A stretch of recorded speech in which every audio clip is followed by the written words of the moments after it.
In Luke 5:18 through 26, we read a story about Jesus' ability to heal more than physical pain.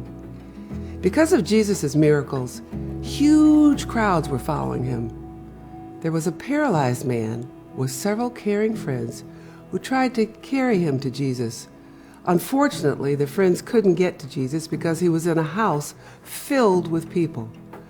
Undeterred by the crowd, they climbed on the roof and lowered their paralyzed friend through the ceiling. But then Jesus did something that shocked everyone in the room and on the roof.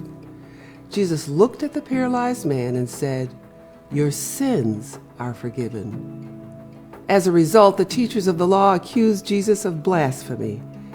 Everyone else probably scratched their heads wondering if Jesus had somehow missed the fact that this guy was physically paralyzed. But Jesus knew the man suffered from a serious internal condition, and out of love for the man, healed his deepest brokenness. But the story doesn't end there. Jesus also wanted this man, the man's friends, and the rest of the crowd to be confident in Jesus' ability to forgive sins. So Jesus healed his physical body too.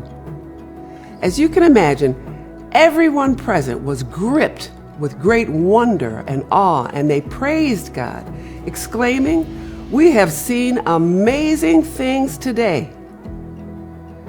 Jesus loves us too much to heal the physical body and not address internal brokenness. Jesus wants to heal our soul disease, sin.